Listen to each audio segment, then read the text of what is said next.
There's news tonight that includes the words troop, withdrawal, and Iraq. The deal calling for the U.S. to pull out of that country by December 2011, bringing to mind another word, timeline.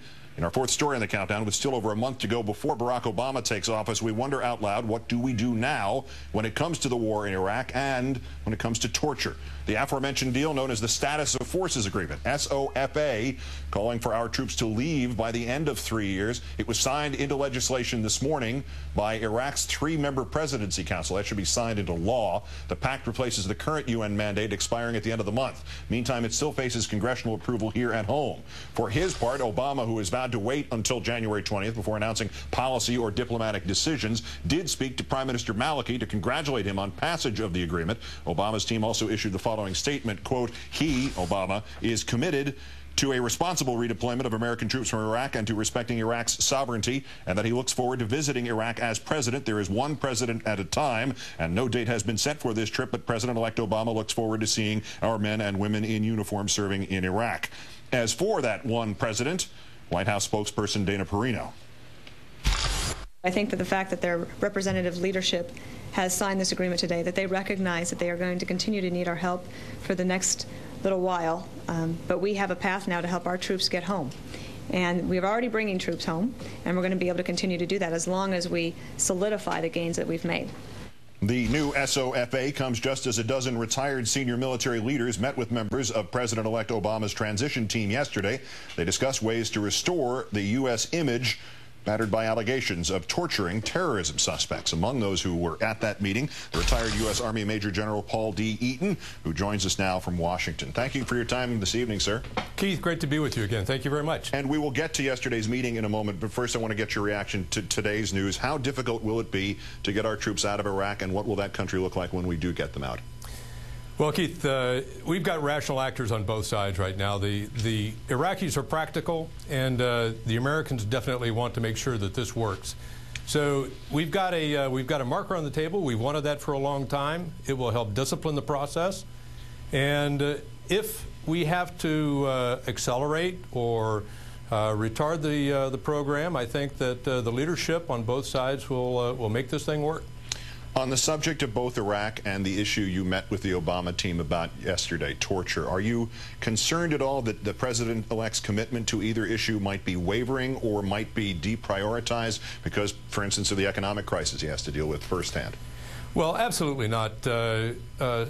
President-elect Obama has been absolutely consistent for ever since I have seen this man show up on TV for the first time, that he is going to turn this torture thing around. He is going to get the United States back into the international community in a proper fashion, adhere to the Geneva Conventions, get the ICRC involved.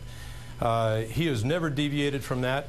When Human Rights First gathered all these retired generals, it was an effort to educate America, educate the United States that torture is bad. It's bad for the Army, it's bad for America, it's bad for standing in the world. General Eaton, specifically about torture and specifically in that subject about its repudiation, one of your colleagues, General Fred Haynes, said that the President-elect should make that repudiation, should begin it at least, in the inaugural address. Do you share his sense of urgency on that point, and if so, why? Well, General Haynes is a national hero. What he went through in World War II was the clearest example of treat your prisoners right, high payoff. And to get the wording in the inaugural speech would be a very quick, very high payoff repudiation of the past practice. And I am President Obama, and this is what I stand for. These are my values. These are America's values. You think that would have more impact at home or abroad? Well, we did ask, who is the audience? And frankly, it needs to be said to those who follow Jack Bauer and 24, who believe that torture works. It doesn't.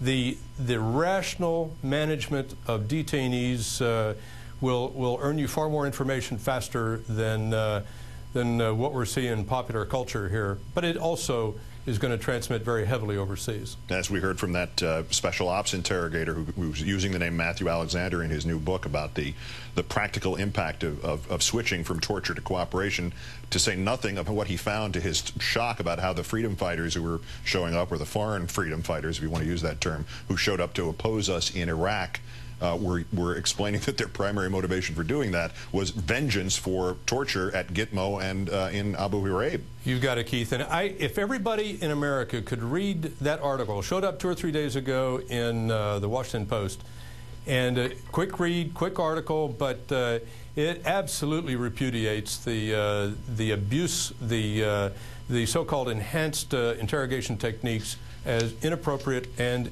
ineffective. Do we have to, do you think, does ending any foothold for torture in this country's policy mean simply ending the torture in the present and the future, or does it require going backwards as well in some kind of either prosecution format or documentation format of what has happened in our name? Well, Keith, 2 parts. We have one standard: no torture, period. No exceptions. Otherwise, you dilute the standard and you lower the standard.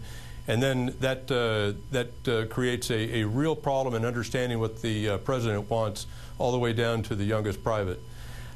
With respect to your other part, taking a look at how we got here, we are a very forward-looking organization, but we believe that an examination of the past would be helpful. How did we get here?